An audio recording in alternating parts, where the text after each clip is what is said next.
क्या दुनिया एक अजीम तारीखी राज के सामने खड़ी है? क्या वो मुकद्दस ताबूत जिसके बारे में कुरान और बाइबल दोनों में निशानियां दी गई हैं, आखिरकार मिलने वाला है? हाल ही में इजरायली वजीर आजम नेतन्याहू ने बैतुल मुकद्दस के एक पुराने दरवाजे का ताला खोला। कुछ लोग कह रहे हैं ये दरवाज़ा शायद सलाहुद्दीन अयूबी के ज़माने से बंद था और इसके नीचे मौजूद ज़मीन के अंदर की सुरंगों तक रसाई हासिल की गई। क्या वाकई ताबूत सकीना की तलाश कामयाब हो चुकी है? और अगर ऐसा हो जाए तो दुनिया पर क्या असरात पड़ेंगे? आज की वीडियो में हम इसी राज से पर्दा उठाने की कोशिश करेंगे। ताबूत सकीना या आर्क ऑफ द कवनेंट ये एक मुकद्दस संदूक है जो हज़रत मूसा अलैहिस्सलाम के ज़माने में बनी इज़राइल के पास था। इसमें अल्लाह ताला की निशानियों को महफूज किया गया था। लोहन, हज़रत मूसा का असा और आसमानी मन का बर्तन। ये ताबूत बनी इज़राइल के लिए बरकत और फ़तह का ज़रिया समझा जाता था, और जब भी ये जंग में साथ रखते फ़तह मुकद्दस बन जाती। कुरान पाक की सूरह अल बकरा की आयत 248 में भी इसका जिक्र आता है। वक़ाला लहुम नबिय्युहुम इन्ना आयता मुल्के अन यातियाकुमुत ताबूत, यानी ये ताबूत अल्लाह की तरफ से एक निशानी और सुकून का ज़रिया था। लेकिन जब बैतुल मुकद्दस पर हमले हुए और हैकल सुलेमानी तबाह हुआ, ये ताबूत गायब हो गया और आज तक ये एक राज बना हुआ है। आज के दौर में इजरायली हुकूमत और मुख्तलिफ यहूदी तंजीमें इस ताबूत की तलाश में मसरूफ़ हैं। उनका मानना है कि ये या तो मस्जिद अक्सा के नीचे टेम्पल माउंट में छुपा हुआ है, या पुराने शहर यरूशलेम के गारों में, या शायद इथोपिया के किसी कदीम चर्च में मुंतकिल कर दिया गया था। टेम्पल इंस्टीट्यूट जैसी तंजीमें बाकायदा तीसरे हैकल की तामीर के लिए तैयारियां कर रही हैं। यहूदियों का अकीदा है कि अगर ताबूत सकीना मिल जाए तो ये मसीहा माऊद की आमद की निशानी होगी और नया माबद तामीर होगा। इजरायली माहिरीन अर्जियत और आसार कदीमा के माहिर ग्राउंड पेनिट्रेटिंग राडार जैसी जदीद टेक्नोलॉजी से ज़मीन के अंदर की खुदाइयाँ कर रहे हैं, मगर चूंकि इस जगह पर इस वक्त मस्जिद अक्सा और कुब्बतुस सखरा मौजूद हैं, इसलिए खुलकर काम करना मुमकिन नहीं। लेकिन कुछ हफ्तों पहले नेतन्याहू की एक वीडियो वायरल हुई जिसमें वो एक कदीम दरवाज़ा खोलकर ज़मीन के अंदर सुरंगों में दाखिल हो रहे थे। क्या ये सिर्फ इत्तेफाक था या वाकई कुछ खास मिल गया है? अब सवाल यह है, अगर फ़र्ज़ करे ताबूत सकीना मिल जाए तो यहूदी क्या करेंगे? पहला मरहला होगा दुनिया भर में ऐलान कि यहूदियों की मुकद्दस निशानी वापस आ गई है। टेम्पल इंस्टीट्यूट और मजहबी ग्रोह ऐलान करेंगे कि अब तीसरे हैकल की तामीर का वक्त आ चुका है। यहूदी दुनिया भर से इसराइल में आएंगे। मसीह मऊद के ज़ुहूर का प्रोपेगेंडा शुरू हो जाएगा, लेकिन इसका सबसे बड़ा असर मस्जिद अक्सा पर पड़ेगा, क्योंकि टेम्पल माउंट पर माबद तामीर करने का मतलब होगा कि इस्लामी मुकद्दसात को हटाया जाए, जो यकीनन आलम इस्लाम में शदीद रद्द अमल पैदा करेगा। एक नया मजहबी और सियासी तनाज़ा शुरू हो सकता है। ईसाइयों और दुनिया का रद्द अमल।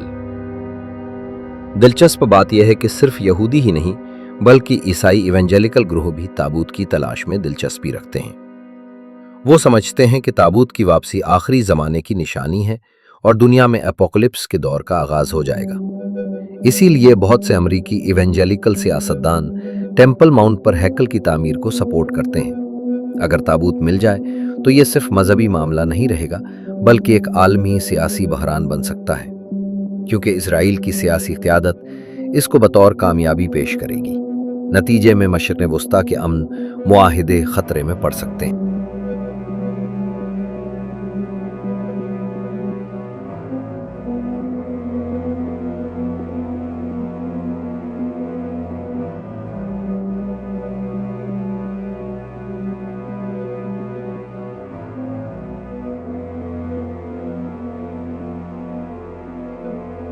क्या ताबूत सकीना वाकई मिल चुका है, या क्या ये सिर्फ एक और सियासी चाल है? ताज्जुब की बात यह है, हालिया हफ्तों में टेम्पल माउंट के नीचे अजीबो-गरीब सरगर्मियां देखी जा रही हैं। खुफिया सुरंगों में दाखिले, रात के वक्त बंद दरवाज़ों का खुलना, नेतन्याहू का कदीम दरवाज़ा खोलना, और फिर मीडिया में अचानक खामोशी। कहीं ऐसा तो नहीं कि कुछ ऐसा मिल गया है जिसे फिलहाल दुनिया से छुपाया जा रहा है? क्या टेम्पल इंस्टीट्यूट वाले माजी की सबसे बड़ी निशानी अपने कब्जे में ला चुके हैं? और अगर ऐसा है तो क्यों इजरायली मीडिया इस पर खामोश है? क्यों सियासी हलकों में फिजा बदली हुई नजर आ रही है? क्यों यरूशलेम में पुरानी दीवारों के आसपास अब सुरक्षा बल ज्यादा तैनात हैं। क्या दुनिया को जल्द एक बड़ा ऐलान सुनने को मिलेगा? क्या तीसरे हैकल की तामीर का ऐलान अचानक हो जाएगा? और अगर ये ताबूत वाकई मिल गया है तो क्या ये सिर्फ यहूदियों और ईसाई इवेंजेलिकल के लिए एक जश्न का मौका होगा, या फिर ये आलमी सियासत में एक ऐसा भूचाल ला देगा जिसके बाद मिडिल ईस्ट का नक्शा ही बदल जाएगा? क्या आलम इस्लाम इस सूरत में खामोश रहेगा या फिर एक नई जंग का आगाज होगा? क्या इजराइल की हुकूमत टेंपल माउंट पर मजहबी तवाजुन को बदलने का इरादा रखती है? कहीं ये सब कुछ गोग और मगोग यानी याजूज मजूज के दहशतनाक दौर की तरफ तो इशारा नहीं कर रहा? कहीं ये आने वाले बरसों में तीसरे आलमी जंग के बीज तो नहीं बो रहा? एक ऐसा जंग जिसमें सिर्फ इजराइल या फिलिस्तीन ही नहीं बल्कि पूरी इंसानियत की किस्मत का फैसला होगा। क्या आप इसके लिए तैयार हैं? क्या दुनिया तैयार है? या फिर हम सब किसी ऐसे तूफान की तरफ बढ़ रहे हैं जिसका अंदाजा आज किसी को नहीं? सोचिए कि अगर अगले ही दिन ऐलान हो जाए ताबूत सकीना हैज़ बीन फाउंड, तो आपके शहर, आपके अखबार, आपके टीवी चैनल और सोशल मीडिया पर क्या मंजर होगा? क्या हम सब इस नाजुक मोड़ पर खड़े हैं? आप क्या सोचते हैं?